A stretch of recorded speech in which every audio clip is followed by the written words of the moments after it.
बिस्मिल्लाहिर्रहमानिर्रहीम।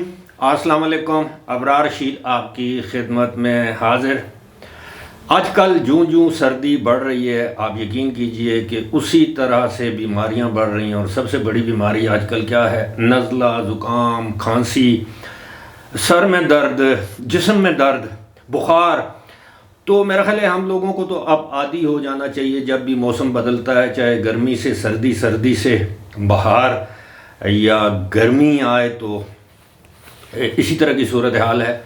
बहरहाल ये आजकल एक वायरल है, बैक्टीरियल है, जो भी एक इन्फेक्शन है फैला हुआ है। अल्लाह सबको अपनी हिफ्ज़ मान में रखे और सेहत तंदुरुस्ती दे।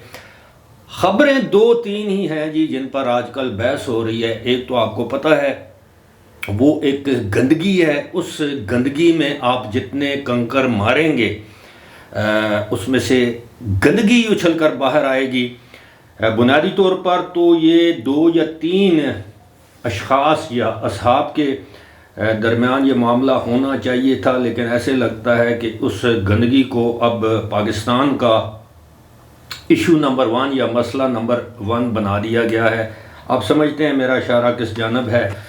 थंबनेल पर आपने देख लिया होगा कि बुशरा बीबी के साबिक शोहर खावर मानी का अब गंदगी या मैं तो कहूँगा बेहमीती या बेगैरती के उस लेवल पर पहुँच आए हैं कि अब एक शहरी ने दरख्वास्त वापस ली है, वो भी एक मनसूबाबंदी के तहत, और ये ख़ुद उसमें फ़रीक बन गए हैं। और जिस तरह के इन्होंने 6 साल बाद या बल्कि इससे भी ज़्यादा तकरीबन 2014 के अगर वाक़यात हैं तो अंदाज़ा कर लें 9 साल बाद उनकी सोई हुई गैरत अब जागी है।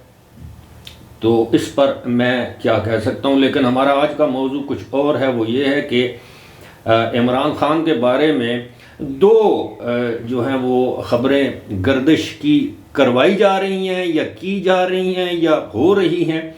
एक तो ये है कि इमरान खान जल्द या बदेर वो रिहा हो जाएंगे, उनको माफ़ी दे दी जाएगी। अब माफ़ी उसी को दी जाती है जो माफ़ी मांगे, और माफ़ी अगर आपका 2 अशख़ास, 2 शख्सियात, 2 अफराद के माबैन कोई मामला हो तो माफ़ी तलाफ़ी हो भी सकती है, चाहे कत्ल तक की बात क्यों ना हुई हो। क्योंकि अगर एक फ़रीक दूसरे फ़रीक को कत्ल माफ़ कर सकता है, इक़दाम कत्ल माफ़ कर सकता है, कोई बड़ा जुर्म माफ़ कर सकता है, तो इसमें कोई आर या मुज़ायका नहीं। माजी में हमने ये सब कुछ देखा है। लेकिन इमरान खान पर जो इल्ज़ामात हैं वो इंतहाई संगीन नौइयत के हैं। एक तो साइफ़र कौमी सलामती का इशू है, और दूसरा जो मामला है आपके इल्म में है वो है 9 मई वाला वाक़या, वो भी कौमी सलामती अदारों पर हमलों से मुतल्लिक़ है। तीसरा जो है वो नैब का इशू है जो कि करप्शन का इशू है। इसके अलावा बहुत से मामलात हैं।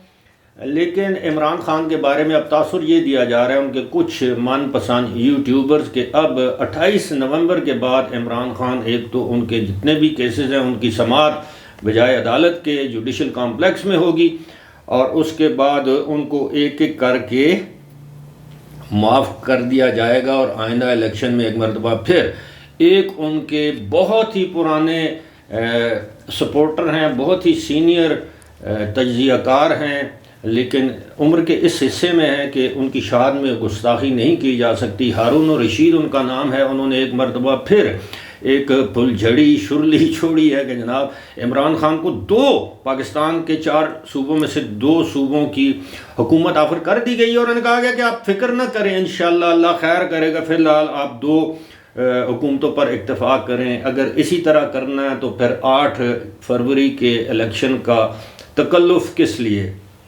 मामला ये है कि लोग ये भी मिसाल देते हैं कि दीरवाला और कर्क में उनके वर्कर कन्वेंशन काफ़ी हौसला अफजा हुए हैं। देखें बात यह है, हम सब जानते हैं कि आपके जलसों में करोड़ों अफराद आ जाएं, लेकिन जो वोट डालने वाले लोग होते हैं, जो इलेक्टेबल्स होते हैं, जिनकी अपनी कॉन्स्टिट्यूंसी की पॉलिटिक्स होती है, वो कुछ और उसके डायनामिक्स होते हैं। और दूसरी बात यह है कि पाकिस्तान में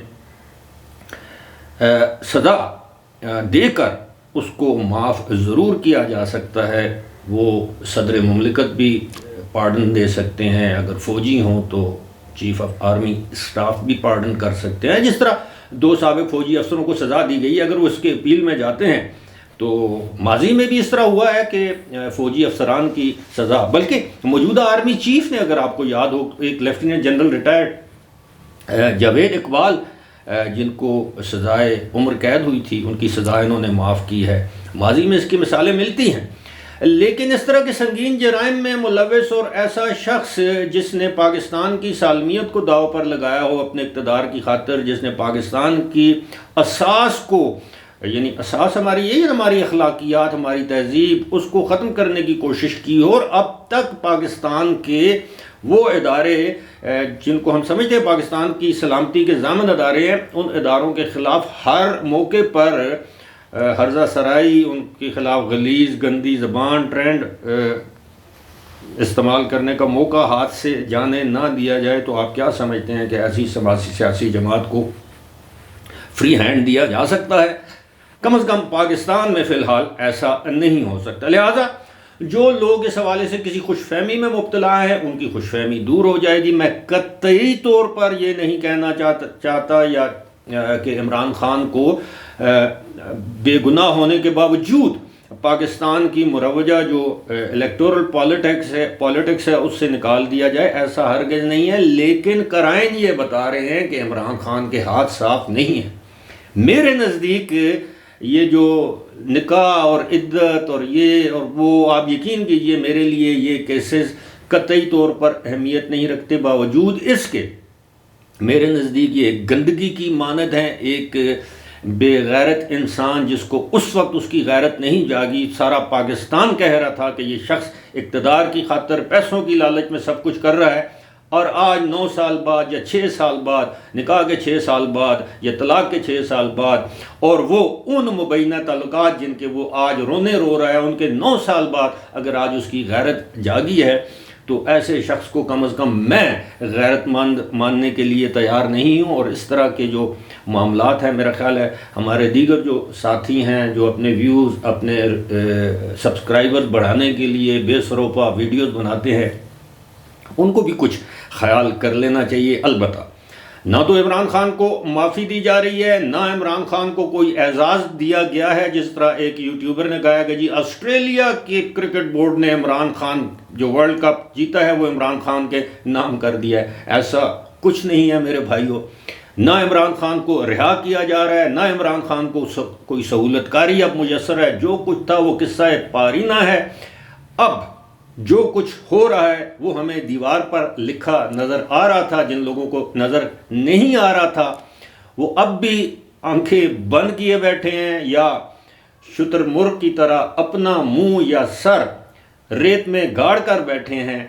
اس وقت پوری قوم، پورے پاکستان کے ہر ذی شعور شخص کو یہ نظر آ رہا ہے کہ مستقبل کے الیکشن میں عمران خان یا ان کی پاکستان تحریک انصاف کی کوئی گنجائش نہیں، کسی کو اچھا لگے یا برا لگے. فی الحال مجھے دیجیے اجازت. خدا حافظ.